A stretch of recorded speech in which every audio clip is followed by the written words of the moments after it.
Welcome back to my channel Finsight everyday with Kush. तो आज हम लोग बात करेंगे पेनी स्टॉक्स के बारे में। क्या होता है पेनी स्टॉक्स और क्या हमें उसमें ट्रेड करना चाहिए, इन्वेस्ट करना चाहिए या नहीं करना चाहिए, उसके बारे में पूरी इन्फॉर्मेशन मैं आपको प्रोवाइड करने की कोशिश करूँगा। तो हम स्टार्ट करते हैं स्ट्रेट अवे। पेनी स्टॉक्स क्या होते हैं इससे।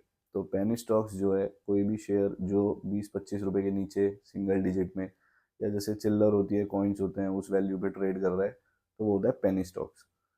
अब पेनी स्टॉक्स में भी बहुत सारी कैटेगरीज हो सकती है। जैसे आज की तारीख में हम देखेंगे तो बहुत सारी बड़ी कंपनीज हैं जिनके शेयर्स भी 2 रुपये 3 रुपये की वैल्यू पे ट्रेड कर रहे हैं, बट उनका मार्केट कैप काफ़ी बड़ा है। तो वो kind of penny stocks different हैं जो दूसरे पेनी स्टॉक्स हैं, जैसे जिनकी वैल्यू भी 2 रुपये 3 रुपये 5 रुपये 10 रुपये ऐसे ही कुछ है और उनकी मार्केट कैप बहुत कम है, 10 करोड़ 20 करोड़ 100 करोड़। तो वो पेनी स्टॉक्स बिल्कुल अलग हैं इन पेनी स्टॉक्स से। जो बड़ी कंपनीज हैं एटलीस्ट उनका डेटा पब्लिश होता है टाइम टू टाइम। उसमें चेयरमैन हैं, सीईओज हैं, उनकी रिपोर्ट्स आती हैं, फिर कॉन कॉल्स होती हैं, आप वो देख सकते हैं। रिसर्च एनालिस्ट उस पर डेटा प्रोवाइड करते हैं, वो देख सकते हैं। लेकिन ये जो बिल्कुल 10 20 50 100 करोड़ की कंपनीज हैं, ये जो पेनी स्टॉक्स हैं, इनके बारे में कोई ऐसा डेटा मिलता नहीं है सही से, और कोई इन्फॉर्मेशन सच है झूठ है हमें नहीं पता। अब हम जान लेते हैं स्टोरी क्या होती है बिहाइंड पेनी स्टॉक्स। इतना ज़्यादा लोगों को पेनी स्टॉक्स क्यों अच्छा लगता है, या फिर हम इतना ज़्यादा पॉपुलर क्यों है ये। तो जो पेनी स्टॉक्स होते हैं वो 2 5 10 रुपए की वैल्यू होते हैं और ऐसे दिखाते हैं कि ये 2 रुपए का स्टॉक 40 रुपए का हो जाएगा, 50 रुपए का हो जाएगा। ये 5 रुपए इन्वेस्ट कर दो, इसमें 50,000 रुपये इन्वेस्ट कर दो, ये आपके 5 लाख हो जाएंगे। ये सब झूठ है।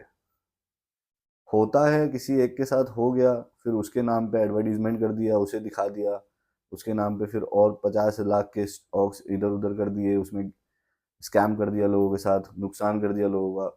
ये सब स्टोरीज पेनी स्टॉक्स की चलती हैं। आपने देखा होगा, आपको मैसेज आ जाएगा कि ये इन्फॉर्मेशन सबसे पहले आप ही को मिली है, ये 2 5 रुपए का स्टॉक है, ये इसका टारगेट 38 है 40 है। तो वो सब जो इन्फॉर्मेशन है वो एक तरीके से स्कैम इन्फॉर्मेशन होती है जो पेनी स्टॉक्स को स्प्रेड करने में, पेनी स्टॉक्स को मूव करने में यूज़ की जाती है। आपने पंप एंड डंप स्कीम सुनी होगी। अब पंप एंड डंप स्कीम जो होती है उसमें एक स्टॉक को खरीदा जाता है कंटिन्यूस बेसिस पे, उसके प्राइजेस बढ़ाए जाते हैं और फिर एक ऊपर के प्राइस पे वो उस स्टॉक को बेचना वो लोग शुरू कर देते हैं, जिन्हें हम ऑपरेटर्स बोल सकते हैं। अब इसमें ऑपरेटर इंडिविजुअल लेवल पे भी हो सकता है, क्योंकि ये जो स्टॉक्स हैं कम वैल्यू के हैं, बेसिकली कम मार्केट कैपिटलाइजेशन के हैं। 100 करोड़ 50 करोड़ की कंपनी है तो कोई इंडिविजुअल जिसके पास थोड़ा ज़्यादा पैसा है, 10 20 करोड़ रुपए, वो इन स्टॉक्स में मैनिपुलेशन कर सकता है आराम से। तो इन स्टॉक्स से एक्चुअली रिटेल इन्वेस्टर्स को बहुत दूर रहना चाहिए। अब हम थोड़ा कंपेयर करते हैं penny stocks versus blue chip stocks. तो जैसे आज की तारीख में जो बड़ी कंपनीज हैं जो निफ्टी 50 का पार्ट है, उन्हें अगर हम पेनी स्टॉक से कंपेयर करते हैं तो लोग ये कहते हैं कि ये कंपनी यहाँ से डबल ट्रिपल नहीं हो सकती, रिलायंस है और कितनी बढ़ जाएगी, यहाँ से दुगनी कैसे हो जाएगी। लेकिन आप एक चीज़ समझिए कि इंडिया में रिलायंस एक सबसे बड़ी कंपनी तो है, लेकिन पूरे वर्ल्ड में नहीं है। अगर हम पूरे वर्ल्ड में देखेंगे तो एप्पल $1 ट्रिलियन में है, जबकि जो इंडिया पूरी कंट्री है वो $4 ट्रिलियन है। तो अगर हम ऐसे देखें तो यहाँ पे बहुत ज़्यादा स्कोप है कि रिलायंस भी यहाँ से डबल हो सकती है फ्यूचर में कुछ सालों में। नेवर नो, रिलायंस के अलावा दूसरे स्टॉक्स हैं, बड़े बड़ी कंपनीज हैं, हमें नहीं पता कौन सी कंपनी इंडिया की पहली $1 ट्रिलियन कंपनी बन जाए, लेकिन बन सकती है। तो सिर्फ ये ज़रूरी नहीं है कि पेनी स्टॉक्स ही 2 रुपए के 50 रुपए के हो सकते हैं। अच्छे स्टॉक्स ब्लू चिप स्टॉक्स में भी अगर आप बने रहते हैं लंबे टाइम के लिए तो वो भी यहाँ से काफ़ी ज़्यादा ग्रोथ दिखा सकते हैं। अब हमने जान लिया कि पंप एंड डंप स्कीम्स क्या होती हैं। स्कैम्स मैं आपको बता देता हूँ, कुछ कुछ स्कैम्स जो चलते हैं। जैसे कि आपको मैसेज आ जाएगा, मेल आ जाएगा, या कहीं छोटे किसी यूट्यूबर ने या किसी बड़े यूट्यूबर ने पेड प्रमोशन कर दिया किसी स्टॉक का, या फिर कहीं अखबार में आपने पढ़ लिया जो एक पेड प्रमोशन था, कंपनी ने कर दिया था या किसी ने कर दिया था। आपको लगता है ये इन्फॉर्मेशन सबसे पहले आपको मिल रही है, लेकिन वो इन्फॉर्मेशन लास्ट हो आप जो इनके पास आ रही है, बिकॉज रिटेल इन्वेस्टर्स तो बिल्कुल लास्ट स्टेप है फॉर इंफॉर्मेशन।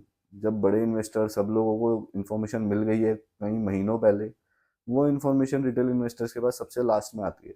लेकिन दिखाया ऐसा जाता है कि सबसे पहले आप ही को पता चल रही है, ओनर को भी नहीं पता कंपनी के, आपको ही सबसे पहले इन्फॉर्मेशन मिली है। और आपको लगता है ये तो बहुत अच्छी बात है, हम लोग इस पे कुछ एक्शन कर लेते हैं, कुछ इन्वेस्टमेंट कर लेते हैं, या कुछ भी अगर आपको लगता है वो आप कर देंगे इस पे। और फिर इसमें आपको नुकसान हो जाता है। तो पेनी स्टॉक्स को कम्प्लीटली अवॉइड करना चाहिए। पेनी स्टॉक से आप जितना दूर रहें उतना अच्छा है। पेनी स्टॉक्स का अगर मैं एक और एग्जांपल लूँ तो पेनी स्टॉक्स में ट्रेड करना once in a blue moon किसी के साथ हो सकता है, हो जाए, वरना वो भी पॉसिबल नहीं है। ये तो वही बात हो गई जैसे ड्रीम इलेवन पे टीम बना लो। आप जाके ड्रीम इलेवन पे टीम बना लो, उसमें भी एक जना जीत रहा है, पर कितने लाखों करोड़ों लोगों के बाद। और ये तो लीगल भी है। आप देखो ऑनलाइन रमी सर्कल के ऐड आते रहते हैं पूरे टाइम, रमी खेलो, पैसे जीतो। अब पेनी स्टॉक्स भी वही कैटेगरी की चीज है कि आप पेनी स्टॉक्स में डाल रहे हो, आप ये मान लेना आपने ड्रीम इलेवन पे टीम बना ली, कुछ नहीं आने वाला। स्ट्रेट उनकी एल्गोरिदम है, अपने आप कुछ होगा, आपका तो एंड एंड में नुकसान ही होगा। तो मैं तो यही बोलूँगा पेनी स्टॉक्स को आप अवॉइड करें। कभी भी पेनी स्टॉक्स के चक्कर में, न्यूज़ टिप्स के चक्कर में, या कुछ ही और दोस्त ने रिकमेंड कर दिया, कहीं से सुन लिया, कोई आपने मैसेज देख लिया, मेल आ गया, वो देख लिया और आप पेनी स्टॉक्स बाय करने लगते हैं, प्लीज़ मत कीजिए। आपके पैसे उसमें कभी बढ़ेंगे नहीं, इनफैक्ट हमेशा आपका नुकसान ही होगा। एक बार कभी गलती से पैसे बढ़ गए तो आपका कॉन्फिडेंस भी बढ़ जाएगा।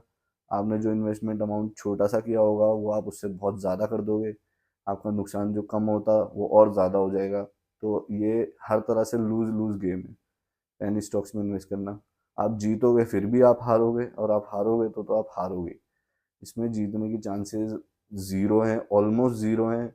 कोई इसमें विन नहीं कर सकता। आप देखिए इतने बड़े बड़े इंस्टीट्यूशनल इन्वेस्टर्स हैं, लाखों करोड़ों के सॉफ्टवेयर्स हैं, एम्प्लॉयज़ हैं, डेटा है, सारी की सारी फैसिलिटीज उनके पास हैं, लेकिन वो इन स्टॉक्स में कभी नहीं इन्वेस्ट करते।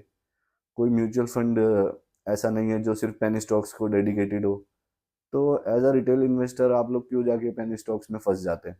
इसलिए मैं ये रिकमेंड रिकमेंड तो क्या ही है, एक इन्फॉर्मेशन की तरह मैं इसको प्रोवाइड कर रहा हूँ कि आप पेनी स्टॉक्स को जितना अवॉइड कर सकते हैं उतना अवॉइड करिए।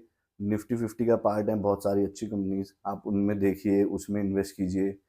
आप उसमें सारी सेबी कॉम्प्लायंसेस रेगुलेशन सब फॉलो होती हैं। अब इन पेनी स्टॉक्स का कुछ नहीं पता किसने क्या फाइल किया है, नहीं फाइल किया है। तो इन स्टॉक्स का कोई एनालिसिस भी नहीं हो पाता है ढंग से, बैलेंस शीट क्लियर नहीं होती है, क्रिएटिव अकाउंटिंग ये लोग यूज़ करते हैं, कुछ पता चलता नहीं है सही से। तो इसके लिए अगर आपको कहीं से कुछ पता भी चल रहा है तो आप ये समझिए कि उसका एनालिसिस कौन कर रहा है। क्या आप उसका एनालिसिस खुद कर रहे हैं? क्या आप जाके देख रहे हैं क्या कंपनी है, क्या करती है, कहाँ सप्लाई कर रही है, कितना टाइम हो गया इस्टेब्लिश हुए हुए, कहाँ से ग्रो करके कहाँ आई है? आपको कुछ नहीं पता, कोई एनालिसिस नहीं है। आप सिर्फ किसी की सुन के आप पेनी स्टॉक में इन्वेस्ट कर देते हैं, देन आपको लॉस हो जाता है, फिर आप कहते हैं कि शेयर मार्केट जुआ है, सट्टा है, वहाँ किसी का पैसे नहीं बनता, सब डूबता है, बेकार है। तो मिस इन्फॉर्मेशन भी स्प्रेड होती है, इसलिए ये वीडियो मैंने इंपॉर्टेंट समझी बताने के लिए कि अगर आप पेनी स्टॉक्स में इन्वेस्ट नहीं करेंगे तो आप एक मिस इन्फॉर्मेशन से भी बचेंगे, और आपका एक्सपीरियंस भी एक अच्छा एक्सपीरियंस रहेगा स्टॉक मार्केट में। आपके लिए मोस्ट प्रोबेबली आप लंबे टाइम तक बने रहेंगे ब्लू चिप्स में, तो काफ़ी ज़्यादा चांसेस हैं यहाँ से कुछ परसेंटेज इंक्रीज ही होगा आपकी वैल्यू में, वेल्थ में। तो लेट्स एंड दिस वीडियो, और हम मिलते हैं फिर नेक्स्ट वीडियो में। Thank you and let's learn together.